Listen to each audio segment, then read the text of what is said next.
नमस्कार।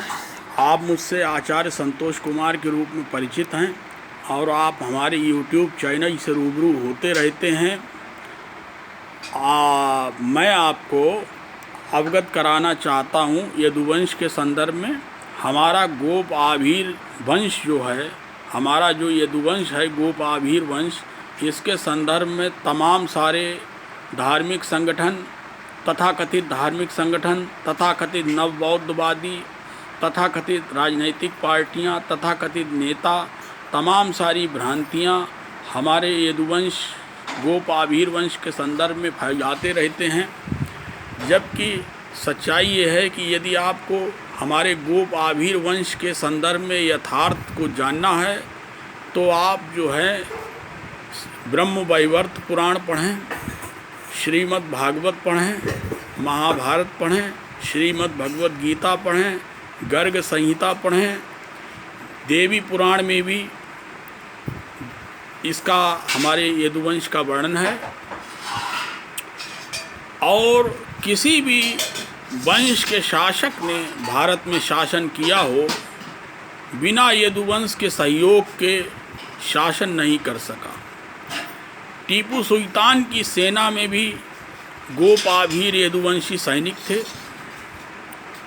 और हमारा कर्म हय और हथियार हमारा कर्म रहा है, हय हथियार पशुपालन इत्यादि। तो हय और हथियार और पशुपालन इत्यादि के रूप में हमारी समाज में क्षत्रिय वंश परंपरा के रूप में पहचान है। और हमारी वंश परंपरा में आदि सम्राट पुरुरुवा जी महाराज हुए हैं। उर्वशी और पुरुरुवा का आख्यान, उर्वशी और पुरुरुवा का प्रसंग आप पुराणों में पढ़ सकते हैं। हमारे वंश के आदि सम्राट पुरुरुवा जी हैं। और यदि आपको गोप आभीर यदुवंश के संदर्भ में बहुत ही डीप जानकारी चाहिए तो मेरा आपसे विनम्र निवेदन ये है कि आचार्य योगेश रोही जी, जो कि वर्तमान में अलीगढ़ में निवास कर रहे हैं, आचार्य योगेश रोही जी, उन्होंने माता प्रसाद जी के सहयोग से, माता प्रसाद जी और योगेश रोही जी ने दोनों ने परस्पर सहयोग से 2 पुस्तकों का लेखन किया है। उन पुस्तकों के माध्यम से आप यदुवंश गोप आभीर वंश का सम्यक सटीक वर्णन पढ़ सकते हैं। और गर्ग संहिता इत्यादि ग्रंथों में तो ये दर्शाया गया है कि हम गोप आभीर चातुर्वर्ण व्यवस्था से पृथक भी हैं। हय हथियार और पशुपालन का कर्म होने के कारण हम लोग क्षत्रिय गुणधर्म वाले भी हैं, परंतु हम लोग चातुर्वर्ण व्यवस्था से प्रथम वर्ण पृथक भी हैं, अर्थात हम लोग पृथक पंचम वर्ण के व्यक्ति हैं। चातुर्वर्ण व्यवस्था में आप यदि रखना चाहें तो हम लोगों ने हय हथियार और पशुपालन के क्षेत्र में हम लोग रहे तो हम लोग क्षत्रिय हैं। और यदि और गहरे यथार्थ में जाना चाहें तो हम लोग वैष्णव हैं, हम लोग परम वैष्णव हैं। और हम लोग गोलोक धाम के वैष्णव हैं।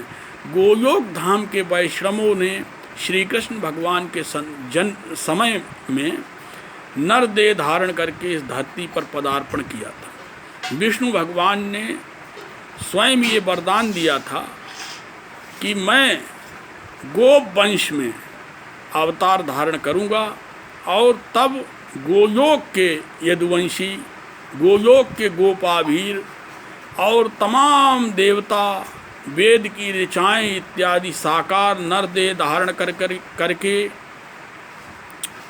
इस धराधाम पर आएंगी। तो राधा रानी की कृपा से मैं राधा रानी याडिये जी का वंदन करता हूँ। और हमारे योगेश रोही जी ने और माता प्रसाद जी ने ये पुस्तक लिखी है जिसको आप देख रहे हैं, यदुवंश समुद्भवा श्री राधिका। यदुवंश समुद्भवा श्री राधिका, इससे परिचय होता है कि राधा जी यदुवंश में ही थी। तमाम सारे मिथक फैलाए जाते हैं राधा जी के संदर्भ में कि राधा जी को कोई बनिया बता देता है, कोई यदुवंशियों को बनिया बता देता है। हम लोग परम वैष्णव हैं, गुण कर्म से अधिकांशतः हम लोग क्षत्रिय रहे हैं, और हम परम वैष्णवों को जो कि चारों वर्णों से पृथक हैं, यथार्थ में हम लोगों को कोई शूद्र बता देता है, कोई वैश्य बता देता है, ये परम निंदनीय है। योगेश रोही जी द्वारा लिखे गए, माता प्रसाद जी के सहयोग से, माता प्रसाद जी और योगेश रोही के द्वारा लिखे गए ये 2 ग्रंथ हैं। एक तो ये है यदुवंश समुद्भवा श्री राधिका, और दूसरा ग्रंथ है यदुवंश संहिता। यदुवंश संहिता आप देख रहे हैं, चूँकि ये लाइट इस प्रकार से पड़ रही है कि आपको जिस तरह का दिख रहा हो उसके लिए मैं क्षमा चाहूँगा। तो ये ग्रंथ है यदुवंश संहिता।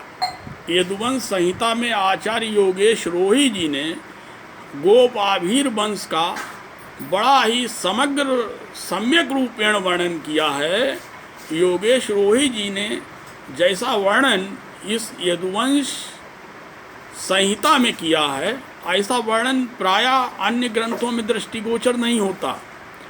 और मैं थोड़ा परिचय देना चाहूँगा आचार्य योगेश रोही जी का, जो कि संस्कृत भाषा के उत्कृष्ट विद्वान हैं, संस्कृत व्याकरण के विद्वान हैं, और बहुत उच्च कोटि के पौराणिक वैदिक विद्वान भी हैं वो।